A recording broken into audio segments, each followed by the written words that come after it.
오늘의 사연 시작하겠습니다.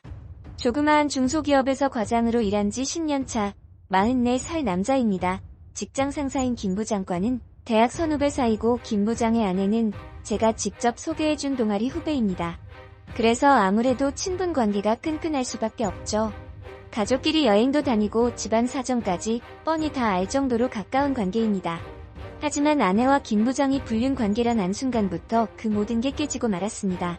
아내는 밤에 어딜 나간 적도 없고 술을 마시러 다니는 것도 아니며 퇴근하고 집에 오면 항상 아이들 돌보느라 바쁜 조강지처 스타일이었기에 둘이 그렇고 그런 사이라는 걸 전혀 눈치를 챌 수가 없었습니다.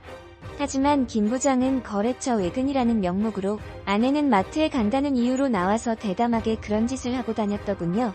친구가 우연히 모텔에 들어가는 아내를 보고 사실을 알려줘서 불륜 관계를 눈치채게 됐습니다. 처음엔 정말 세상이 무너진 것 같은 느낌이 들었습니다. 둘을 경찰서에 신고를 해야 하나? 아니면 둘을 그냥 확 어떻게 해버릴까? 별의별 생각이 다 들었지만 우리 아이가 불륜녀 딸이란 소리를 들을까봐, 그리고 저런 버러지만도 못한 인간들 때문에 제 인생도 망가질까봐 망설이게 되더군요. 사실을 알려준 친구도 무턱대고 이혼하거나 두 사람을 추궁해봤자 바보 된다며 증거를 모으고 소송 걸어서 위자료라도 받으라고 충고를 해주더군요. 아내에게 정내미가 떨어지니 친구의 말이 맞단 생각이 들더군요. 증거라도 모아서 제대로 복수해주고 이혼하는 게 옳은 방법이란 생각에 일단 아무것도 모르는 척 아내에게 김 부장 이야기를 슬쩍 전했습니다. 요즘 김 부장이 오전만 되면 거래처 외근 간다고 너무 자주 나간단 말이야. 그래서 내가 김 부장 업무까지 하느라 피곤해 죽겠어 이렇게 얘기하면 대부분 아내들은 제 편이 돼서 김 부장 욕을 할 만도 한데, 아내는 피식 웃더니 회사가 잘 돌아가니까 좋지 뭐 이렇게 말하는 겁니다. 평소 같으면 웃어 넘길 만한데 진실을 알고 나니 아내의 그런 말 자체가 소름 끼치게 뻔뻔하고 미웠습니다. 그래도 꾹 참고 증거를 모을 날만을 기다렸습니다. 며칠 지나서 아침부터 아내가 먹고 싶은 거 없냐? 오늘 마트에 갈 건데 맛있는 걸 사놓겠다며 이야기를 하고 회사에 왔더니 김 부장은 거래처 핑계를 대며 외근을 나가더군요. 오늘이 그날이란 생각에 저도 얼른 나가서 김 부장 뒤를 쫓았습니다. 역시 제 예감은 틀리지 않았습니다. 둘은 집과 회사 중간 지점에 있는 유흥가에서 만나 모텔로 자연스럽게 들어가더군요. 한두 번 만난 것이 아닌 것처럼 너무나 자연스럽게 팔짱을 끼고 들어가는 모습에 정말 눈이 뒤집어지는 줄 알았습니다. 지금 당장 쳐들어가서 너 죽고 나 죽자 하고 싶었지만 심호흡을 하고 마음에 참을 인자를 새겨가며 둘이 들어가는 사진만 일단 찍어서 증거로 남겼습니다. 그렇게 시간이 지나서 둘은 모텔에서 나오자마자 근처 마트로 가더군요. 그러더니 제 저녁 찬거리를 둘이 고르는 겁니다. 지금까지 반찬 맛있다며 먹었던 모든 음식들이 불륜남 김 부장하고 고른 거란 생각이 드니까 10년 전 먹은 음식까지 토하고 싶을 정도로 괴롭더군요. 그렇게 신혼부부 마냥 알콩달콩 장을 본 후 아내는 집으로, 김 부장은 회사로 돌아왔습니다. 둘이 모텔 가는 증거도 찍었고 이걸로 이혼하면서 위자료나 받고 헤어질 준비를 했습니다. 그런데 며칠 후에 김 부장이 소주 한잔 하자고 하더군요. 그래서 회사 근처에서 소주 한잔하며 이야기를 나누는데 갑자기 이런 말을 건네는 겁니다. 요즘 아내랑 무슨 일 있어? 뜬금없는 질문에 김 부장님이 나보다 우리 아내를 더 잘 알잖아 라고 쏘아 붙이려다가 꾹 참고 왜 그러냐고 물었습니다. 그랬더니 요즘 제 근무 태도가 심드렁하고 자꾸 딴 생각을 하는 것처럼 보여서 집안에 무슨 문제가 있는 거 아니냐고 그러더군요. 신경 안 써도 된다며 잘라 말했더니 곧 조만간 인사이동이 있고 이렇게 든태가 좋지 않으면 인사고과에 불이익을 줄 수밖에 없다고 말하는 겁니다. 그나마 대학 선후배 사이 미리 귀뜸을 주는 거라며 이야기를 하는데 제가 느끼기엔 왠지 협박처럼 들리는 겁니다. 감기 깬 놈이 성낸다더니 남의 아내랑 불륜 저지른 놈이 직장에서도 불이익을 주려고 협박한다는 생각이 드니까 성질이 확 나더군요. 집에 홀로 걸어가는데 세상에 나만 바보된 느낌이 들고 아내도 김 부장도 세상도 전부 원망스럽더군요. 한강에 확 가버릴까? 나쁜 생각이 들다가도 자제합시다. 나 혼자 바보가 될 순 없단 생각이 들어 김 부장 아내이자 동아리 후배에게 술김에 전화를 했습니다. 혹시 요즘 김 부장 행동이 이상하지 않냐고 물었더니 그러지 않아도 남편 행동이 요즘 수상한데 혹시 회사에서 무슨 일이 없냐고 묻더군요.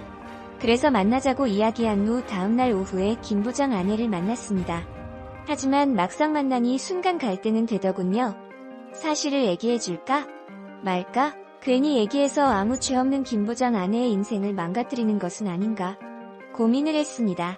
근데 참 사람 속엔 악마가 살고 있나 봅니다. 어차피 내 속이 이렇게 썩어 문드러지는데 김 부장 가족도 이 정도 고통은 느껴봐야 하는 게 아니 생각이 들더군요.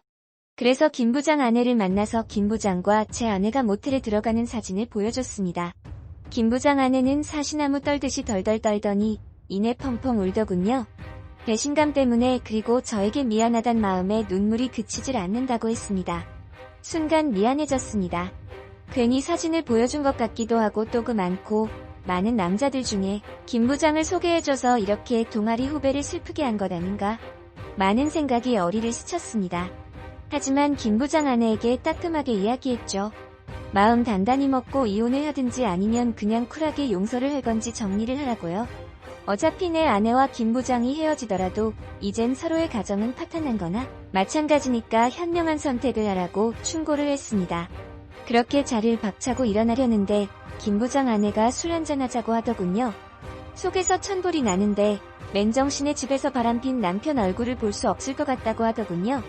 그래서 간만에 대학 때 선후배 시절로 돌아가서 근처 대학가 유흥가에서 소주를 마시기 시작했습니다. 처음엔 바람핀 아내와 남편을 보다가 점점 옛날 대학 시절 얘기도 나누고 술에 취해 분위기에 취하게 되더군요. 마침 후배는 학교 다닐 때 저를 좀 좋아했다며 슬쩍 고백도 하는 겁니다.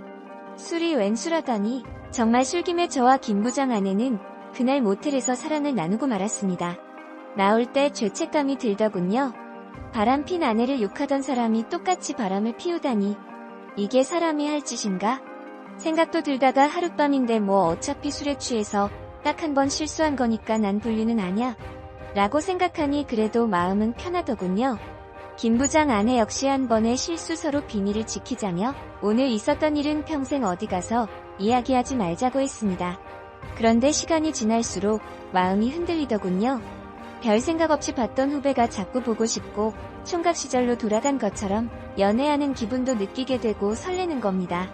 이러면 안 되는데 하면서 저도 모르게 김 부장 아내에게 전화를 하게 되고 김 부장 아내 역시 안 된다고 하면서도 저랑 만남을 갖게 됐습니다. 그렇게 우린 이어졌고 어느새 김 부장과 제 아내가 바람을 피든 말든 큰 관심도 없게 되더군요. 눈에는 눈이에는 이라는 말도 있지만 이건 바람 대 바람이 되고 나니 미안한 감정보단 어차피 쌤쌤이니 괜찮잖아란 안도감까지 느끼게 됐습니다. 이 사실을 까맣게 모르는 김 부장을 대하는 태도도 180도 달라지게 됐습니다. 예전엔 살짝 꼬랑지를 내리며 김 부장 눈치를 보며 일했는데 이젠 김 부장이 차량하게 보이는 겁니다. 저는 김 부장 아내에게 전화를 걸어 김 부장한테 내 임사고가 잘 주라고 구워 삶아줘 그리고 아내에게 은근히 들으라는 듯 요새 김 부장이 날 힘들게 하네. 이러다가 잘리면 우리 거리에 놔앉는 게 아냐? 김 부장이 날 잘 케어해줘야 할 텐데 엄살을 막 피워댔습니다. 효과는 즉시 나타나더군요. 김 부장 표정이 흑색으로 변해서 골머리를 앓는 겁니다. 사실 제가 제 근무 태도를 봐도 몇 달간 엉망의 실적도 별로인지라 인사고과를 잘 주려고 해도 잘 줄 수가 없는 상황인데 불륜 저지른 내 아내가 쪼아대지. 자기 아내가 쪼아대지. 아마 김 부장도 죽을 맛인 것 같더군요. 아니나 다를까 김 부장이 저를 따로 부르더니 더 우리 마누라한테 전화했어? 왜 이렇게 요즘 너한테 잘해주라고 난리냐. 그래서 대충 둘러대고 자리로 와서 앉았습니다. 예전엔 얼굴만 봐도 분노가 치밀었는데 이젠 김 부장만 보면 안절부절 못하는 쫌생이처럼 보입니다. 거기다가 요새 김 부장과 제 아내가 싸웠는지 아니면 서로 질린 건지 김 부장의 외근도 싹 사라졌습니다. 혹시나 하는 마음에 아내를 미행도 해봤는데 김 부장을 만나는 것 같지 않습니다. 아내는 죄책감 때문인지 아니면 그동안 날 소홀히 대한 게 미안해서인지 저에게 엄청 잘합니다. 집에 들어가면 황제가 된 기분이 들 정도였습니다.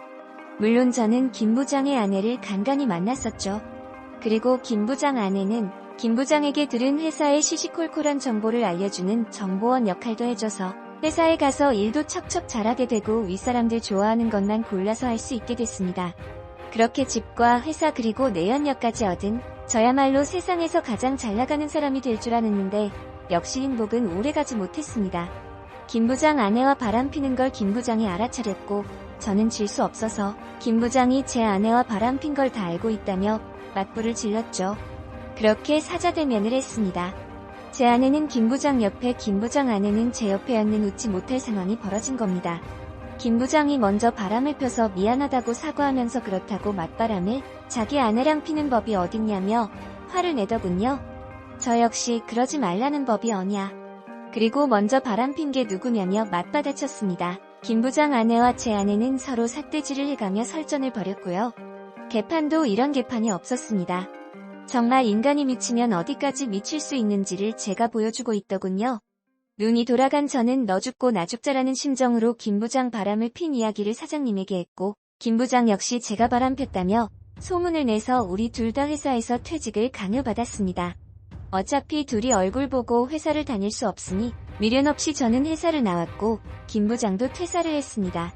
역시 마음 떠난 여자는 돈 떨어지니 바로 이혼 이야기를 꺼내더군요. 아내는 제가 위자료만 주면 아이 데리고 친정으로 가서 혼자 살겠다고 하고, 김 부장 아내는 김 부장이랑 이혼하고 저랑 같이 살고 싶다고 하지만 저는 제안을 거절했습니다. 저는 현재는 원룸에서 텅 빈 집에서 혼자 지내고 있습니다. 그 후 김 부장은 어느 시골 도시에 가서 조그마한 치킨집을 한다는 소식도 들리고, 김 부장 아내는 학습지 선생님을 한다고 대학 후배에게 들었습니다. 아내와는 한 달에 한 번 정도 아이 때문에 만나긴 하지만 자주 연락을 하진 않습니다. 바람핀 대가가 참 혹독하더군요. 아내랑 아이도 떠나고 남의 아내랑 같이 살 순 없고, 또 학교 선배이자 잘나가던 직장 상사는 토사했고, 저 역시 요즘 배달 알바를 하면서 하루하루 버티며 살고 있습니다.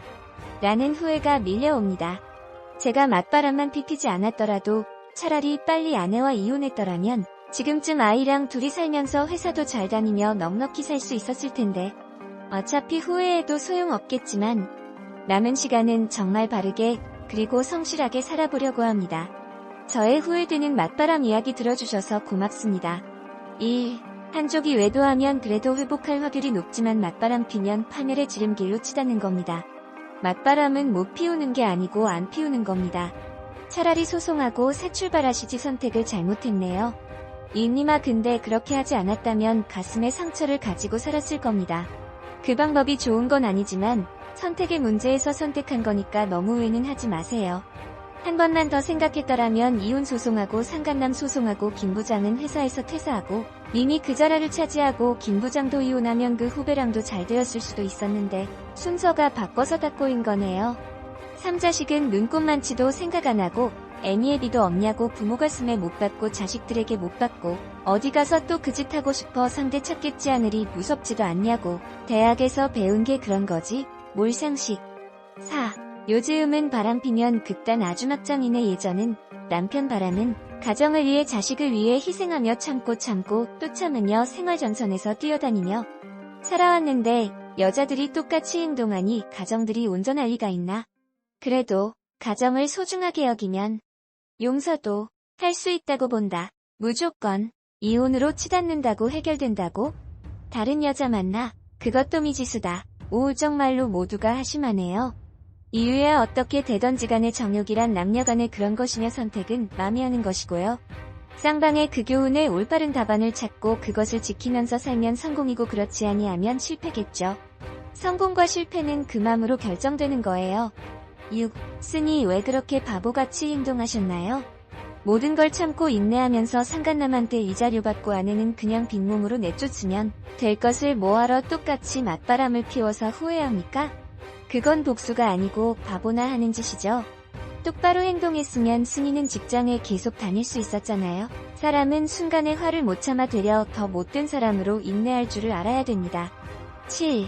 현명한 사람은 맞바람하지 않는다. 그것은 불륜이기 때문이다. 내 것 훔쳐 먹었다고 남의 것 훔쳐 먹는가? 답은 증거로 이혼하고 상간 남의 위자료 받으며 여자를 맨몸으로 내치며 직장에 남고 자식들과 가족을 지키는 것이었다. 그리고 좀 덜 섹시하고 참한 여차를 만나 잘 사는 것이다. 어쨌든 언제든지 그게 문제이다. 그리고 상간 남의 반대편 여자는 사귀면 밤에는 뜨거울지 모르나 해결이 종결되지 않는다. 8. 아내가 바람을 피웠을 때 김 부장 아내를 만나 재혼하기로 약속하고 김 부장과 아내의 불륜을 고소하고 이혼한 다음 김 부장 아내와 결혼하여 살면 위자료 받아서 두 분이 잘 사는 것인데 기회를 이용하지 못했네요. 회사에서 김 부장은 잘려뒀으니는 잘리지 않으니까요. 9. 결혼이란 제도의 회의가 생기네요. 차라리 그렇게 살 거면 평생 혼자 즐기기나 하면서 살 것이지 뭐하러 한 남자 한 여자와 가정을 이루고 죄 없는 자식들 만들어서 가슴에 피 멍들게 하는지, 결혼도 자격 있는 사람들만 할 수 있게 자격증 시험이라도 봐야 하는 건 아닌지, 참으로 현 시대가 개탄스럽네요.